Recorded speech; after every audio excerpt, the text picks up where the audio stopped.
A veces la noche cae sobre el alma con un peso que las palabras no pueden cargar.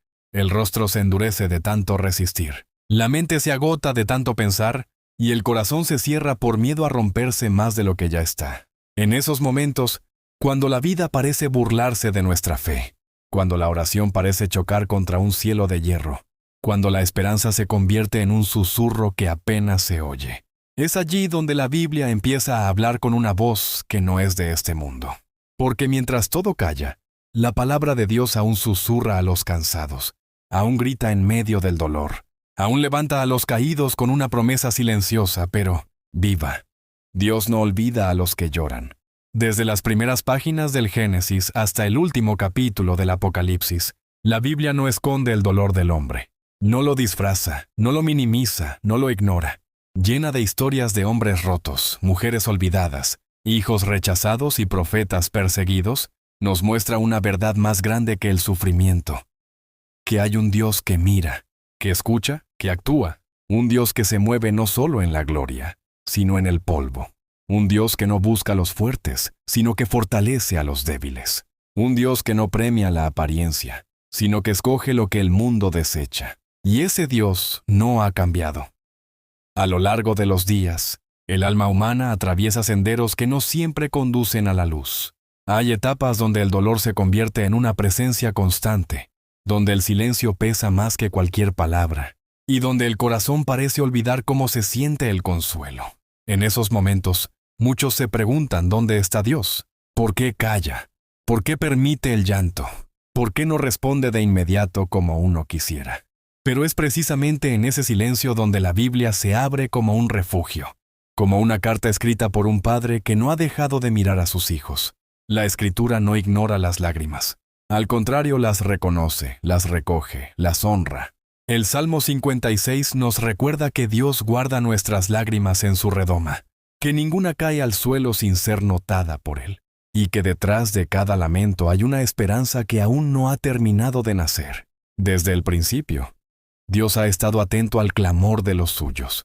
Cuando Agar huía con su hijo al desierto, desesperada, con el corazón desgarrado y sin saber si vivirían un día más, el ángel de Dios la encontró en su angustia y le dio una promesa. El Dios que ve, el Dios que oye, le mostró que el futuro no estaba cancelado. Y esto sigue siendo verdad hoy, cuando el alma se extravía, cuando la desesperanza nos empuja a correr sin rumbo. Dios no necesita que lleguemos a un templo para encontrarnos. Él nos busca en medio del desierto, en medio del abandono, en medio del llanto más amargo. Él aparece donde nadie más aparece. Él no es un Dios de muros, es un Dios de caminos polvorientos, de lágrimas escondidas, de noches largas. Y en ese lugar, donde el alma parece haberse rendido, Él levanta una nueva promesa. Yo te veo, yo te escucho, yo no te olvido. Muchos creen que la fe significa ausencia de sufrimiento, pero la Biblia, en su honestidad divina, nos muestra algo distinto. Nos habla de Ana, una mujer que durante años vivió el desprecio de su rival, el dolor de su esterilidad, la soledad de una oración sin respuesta inmediata. Año tras año, Ana subía al templo y oraba con lágrimas. No gritaba, no reclamaba, solo abría su alma y dejaba que el dolor hablara por ella.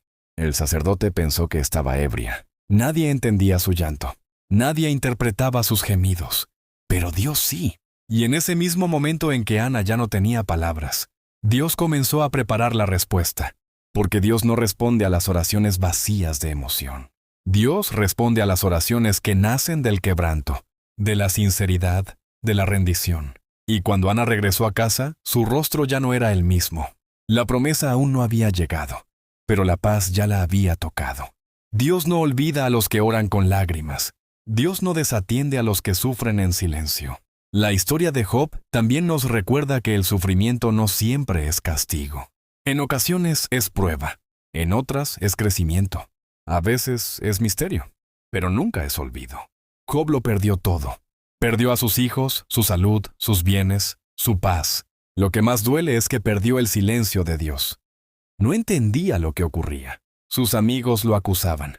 Su esposa lo instaba a rendirse. Y sin embargo, Job se mantuvo en pie, no porque no sufriera, sino porque su fe estaba anclada en algo más profundo que la lógica.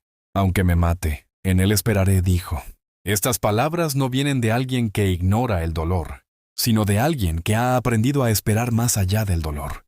Y al final, Dios se manifestó, no con explicaciones, sino con presencia. Porque lo que sana no es entender el por qué, sino saber que Dios está, que Dios escucha, que Dios ve. Y el mismo Dios que restauró a Job, que secó sus lágrimas y le devolvió lo que el polvo había consumido, sigue siendo el mismo hoy. Él no ha cambiado. También encontramos a David, el hombre conforme al corazón de Dios, derrumbado por sus propias decisiones. Hay sufrimientos que vienen del destino, pero hay otros que nosotros mismos provocamos. David conoció ambos. El hombre fuerte, el rey valiente, también lloró, y sus lágrimas fueron muchas. En el Salmo 51 lo vemos quebrado, sin máscaras, confesando sus culpas, pidiendo limpieza, suplicando que el Espíritu de Dios no se alejara de él, porque hay momentos donde el dolor más profundo es el que nace del remordimiento. Pero incluso allí, Dios no lo dejó solo, porque el arrepentimiento sincero abre las puertas a la restauración. David pecó, sí, pero también lloró. También pidió perdón. También escribió canciones desde su quebranto. Y el Dios que lo perdonó no lo anuló. Lo siguió usando, lo siguió guiando, lo siguió amando. Porque el dolor del alma, que se arrepiente, tiene más valor para Dios que la fuerza de quien nunca se arrodilla. Jesús mismo lloró. El Hijo de Dios, el Verbo eterno, el Salvador del mundo, se conmovió hasta las lágrimas al ver a Lázaro muerto. Aunque sabía que lo iba a resucitar, lloró. No por falta de fe, no por debilidad, sino porque amaba. Y el amor verdadero no es indiferente al sufrimiento. Jesús lloró porque conocía el dolor humano. Lloró porque no vino a este mundo a ignorar nuestras lágrimas, sino a compartirlas. Y en Getsemaní, antes de ser entregado, su angustia fue tan intensa que su sudor fue como gotas de sangre. Allí, en el jardín del sacrificio, Jesús nos enseñó que incluso el más santo puede sentirse solo, que incluso el más obediente puede temer, que incluso el más fuerte puede clamar por ayuda. Pero al final, dijo una frase que debe resonar en todos los que hoy sufren. No se haga mi voluntad, sino la tuya. Porque la verdadera victoria espiritual no es evitar el sufrimiento, sino atravesarlo con la certeza de que Dios tiene el control. El sufrimiento no es el final, es el medio. Es la parte del camino donde el alma se purifica, donde la fe se profundiza, donde el carácter se forma. Es la fragua donde Dios moldea lo que luego usará. Y aunque no siempre lo entendemos, la Biblia nos recuerda que ninguna lágrima es inútil, que cada noche de llanto será compensada con un amanecer de gozo, que cada herida será sanada, que cada pérdida tendrá redención, porque así lo prometió el que no miente. El Salmo 30 dice que el llanto puede durar toda la noche, pero la alegría viene con la mañana. Isaías dice que los que esperan en el Señor renovarán sus fuerzas, levantarán alas como las águilas, correrán y no se cansarán, caminarán y no se fatigarán. Y Apocalipsis nos habla de un día donde Dios enjugará toda lágrima de los ojos, donde no habrá más muerte, ni llanto, ni dolor. Esa es la esperanza que sostiene al alma rota. Pablo, el apóstol incansable, también lloró. No fue solo un hombre de argumentos, sino un hombre de cicatrices. Fue perseguido, azotado, encarcelado. Fue traicionado, calumniado, olvidado por muchos. Y sin embargo, nunca dejó de escribir, nunca dejó de orar, nunca dejó de creer. En sus cartas, encontramos la lucha entre su debilidad humana y su confianza inquebrantable. En su carta a los Corintios dijo que llevaban este tesoro en vasos de barro, para que la excelencia del poder fuera de Dios y no de ellos. Afligidos en todo, pero no angustiados. En apuros, pero no desesperados. Perseguidos, pero no desamparados. Derribados, pero no destruidos. Así vivía Pablo, con los pies en la tierra y la mirada en el cielo. Porque para él, el sufrimiento no era una maldición, sino una oportunidad para mostrar la gloria de Dios en la fragilidad del hombre. La vida cristiana no es una ruta directa hacia la comodidad. Es un sendero estrecho, lleno de espinas, pero también lleno de promesas. Jesús lo dijo con claridad. En el mundo tendréis aflicción, pero confiad, yo he vencido al mundo. Esta es la tensión que el alma creyente debe aprender a abrazar, sufrir sin perder la fe, llorar sin dejar de caminar, caer sin dejar de levantarse. El sufrimiento forma parte del llamado, pero no es eterno, no es inútil, no es invisible. Dios no es indiferente al dolor de sus hijos. Él se inclina, Él escucha, Él actúa. No siempre como uno espera, pero siempre en el momento preciso. Y cuando uno aprende a mirar con los ojos del alma, descubre que muchas veces las respuestas vienen disfrazadas de procesos, que las puertas abiertas son precedidas por paredes interminables, que el gozo nace, no de la ausencia de problemas, sino de la presencia de Dios en medio de ellos. En el libro de Lamentaciones, el profeta Jeremías se sienta sobre las ruinas de una ciudad destruida. Jerusalén ha caído, el templo está en ruinas, el pueblo ha sido deportado, la gloria se ha esfumado. Todo parece perdido, y sin embargo, en medio de ese panorama devastador, Jeremías escribe una de las frases más luminosas de toda la Biblia. Por la misericordia de Jehová, no hemos sido consumidos, porque nunca decayeron sus misericordias. Nuevas son cada mañana. Grande es tu fidelidad. ¿Cómo es posible decir eso en medio de los escombros? Solo quien ha aprendido a confiar, incluso con el corazón roto, puede hablar de misericordia cuando todo parece perdido. Y es que la fidelidad de Dios no depende de nuestras circunstancias, sino de su naturaleza. Él es fiel, aunque nosotros seamos infieles. Él es constante, aunque nosotros fluctuemos.